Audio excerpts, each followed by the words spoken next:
తిర్మిజీ 2516.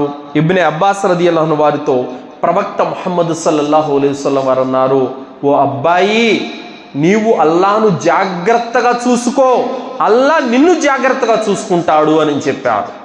ఈ హదీస్కు ఇమాం ఇబ్నే రజబ్ రహ్మతుల్లాహి గారు జామిఉల్ ఉలూమ్ వల్ హుకుమ్ 1/186లో ఈ హదీసును చాలా సుదీర్ఘంగా వివరించారు. ఆయన ఏం చెప్పారనంటే, ఎప్పుడైతే నీకు యవ్వనంలో ఉంటావో, ఎప్పుడైతే నువ్వు యవ్వనంలో ఉంటావో, ఎప్పుడైతే నీకు ఆరోగ్యం బాగుంటుందో, ఎప్పుడైతే నీలో పుష్టిగా బలం ఉంటుందో, అప్పుడు నువ్వు అల్లా ఆరాధనలో గడిపావంటే, అల్లా చెప్పినట్లు నువ్వు విన్నావంటే, అల్లాకు విధేయత నువ్వు చూపావంటే గనక రేపు నువ్వు ముసలివాడు అయిపోయిన తర్వాత అల్లా సుబ్హానహు వ తఆలా నీకు శక్తిని ప్రసాదిస్తాడు, ఒకరి మీద ఆధారపడకుండా చేస్తాడు, నీకు ఆరోగ్యాన్ని ప్రసాదిస్తాడు, నీ కంటి చూపును బాగు చేస్తాడు, నీ వినికిడిని బాగు చేస్తాడు, నీకు జ్ఞానాన్ని ప్రసాదిస్తాడు.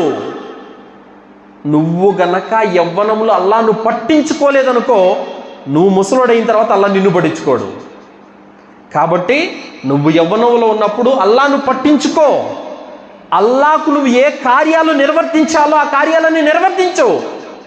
నీవు ముసలుడైపోయిన తర్వాత నిన్ను బాగా చూసుకునే బాధ్యత అల్లాది అని చెప్పారు ఆయన. అలాగే సలఫుల్లోని ఒక పండితులు, చాలా వృద్ధుడు, ఇంటి నుండి బయటకు వచ్చి నీలుగుతూ హుషారుగా ఆయన బయటకు వచ్చాడు ఒక ఉదయం పూట. వాళ్ళు అడిగారు, ఇంత ముసలితనంలో కూడా మీరు ఎలా ఇంత యాక్టివ్గా ఉండగలుగుతున్నారనంటే, నా యవ్వనమంతా నేను అల్లా కోసం ఖర్చు పెట్టాను అన్నారు ఆయన. అందుకు అల్లా తాలా నాకు ఇంత పుష్టిగా ఆరోగ్యాన్ని ప్రసాదించాడు. మరొక వృత్తాంతాన్ని తెలిపారు. అదేమిటంటే, ఒక వృద్ధుడు దారిలో ఉన్నాడు, అడుక్కుంటూ ఉన్నాడు, పైసలు అడుక్కుంటూ ఉన్నాడు. ఇచ్చేవాళ్ళు ఇస్తున్నారు, ఇవ్వని వాళ్ళు చీదరిస్తున్నారు, తిడుతున్నారు, అతన్ని దారికి అడ్డంగా ఉన్నాడని అసహ్యించుకుంటున్నారు. సలఫుల్లో ఒక పండితులు అన్నారు, ఈ వ్యక్తి తన యవ్వనాన్నంతా ప్రాపంచిక సుఖ భోగాల కోసం ఖర్చు పెట్టాడు, అల్లాను మర్చిపోయాడు. ఇప్పుడు అల్లా ఇతను ముసలితనంలో అల్లా ఇతను మర్చిపోయాడు.